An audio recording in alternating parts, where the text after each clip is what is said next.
Anthony, on part en Inde, l'Inde qui accueille cette semaine le sommet mondial de l'intelligence artificielle. Le pays défend une approche complètement différente, une approche frugale. Oui, ils ont théorisé en fait la notion d'innovation frugale. Il y a même un mot pour ça. Alors je ne sais pas si je le prononce bien, c'est le Jugaad, donc Jugaad. Il y a plein de bouquins sur le sujet. C'est un terme hindi qui signifie trouver des solutions simples et ingénieuses et peu coûteuses à des problèmes qui sont souvent complexes. Et ça vaut aussi bien pour construire une voiture de briquet de broc à partir de pièces de tracteur et qui va rouler dans les rues de New Delhi, que pour essayer d'inventer l'intelligence artificielle du futur à côté de tous les modèles d'IA hyper puissants avec des data centers extrêmement structurés.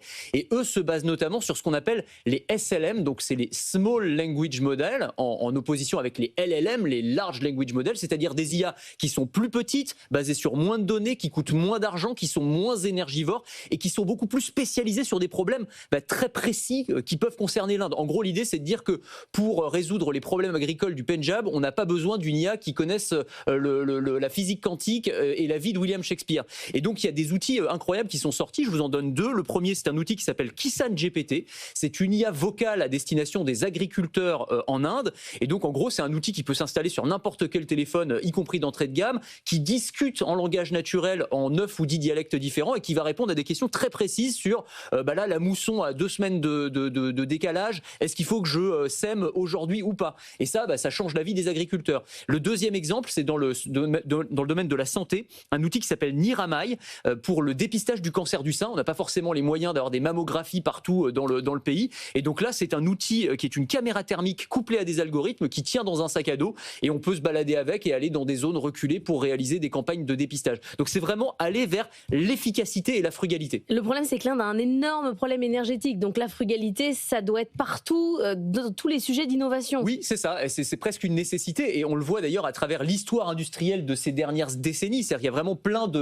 d'exemples en dehors de l'intelligence artificielle avec à la fois des succès et puis des échecs retentissants. On peut citer la Tata Nano qui était cette voiture sortie en 2009. Vous vous souvenez, la voiture la moins chère du monde, commercialisée moins de $2000. Alors là, on était vraiment dans la frugalité. C'est-à-dire vraiment, on avait supprimer tout le superficiel. Il y avait un rétroviseur, un essuie-glace, le moins de pièces possible. Bon, le problème, c'est que ça n'a pas du tout fonctionné commercialement. Bon, d'abord, il y a eu des problèmes de panne, ça fonctionnait pas incroyablement bien. Et puis surtout, personne voulait, en plein point de vue marketing, avoir la voiture du pauvre, la voiture la moins chère du monde. C'est pas un argument marketing très porteur en réalité. En revanche, sur les succès, on peut citer la conquête spatiale, la mission Mars Orbiter en 2014, où l'Inde va envoyer une sonde sur la planète Mars, budget de 55 millions d'euros, mais absolument dérisoire. C'est moins que le budget du film Gravity, si vous voulez, pour envoyer une sonde sur la planète Mars. C'est incroyable. Ils ont bouclé ça en quelques mois. Et pour ça, là encore, innovation frugale. Ils avaient une fusée qui n'était pas assez puissante pour aller sur Mars. Donc, ils ont fait, je simplifie beaucoup en termes scientifiques, pardon, mais en gros, elle a fait des tours de la Terre pour prendre de l'élan, pour pouvoir ensuite aller sur Mars. Et résultat, eh bien, ils ont été le premier pays à réussir du premier coup à envoyer une sonde sur la planète Mars, ce qui n'est pas un mince achèvement. Du coup, qu'est-ce qu'on pourrait en apprendre, nous, en France? En fait, on a une logique qui s'en approche un tout petit peu. Si vous vous souvenez, l'an dernier, c'était la France qui accueillait le sommet de l'IA, avec l'Inde d'ailleurs comme invité d'honneur. Et on avait déjà mis en avant cette notion d'innovation frugale, mais avec une nuance quand même, c'est-à-dire que la France approche cette innovation frugale et cette IA frugale avec une idée de sobriété énergétique, c'est-à-dire concevoir des petits modèles qui consomment moins d'énergie, là où l'Inde est plutôt dans une logique de frugalité pour limiter les coûts et être accessible à 1,4 milliard d'habitants. En tout cas, dans les deux cas, c'est une approche, une sorte de troisième voie à côté des États-Unis et leur modèle de l'ultra-puissance et de la Chine et leur modèle étatique.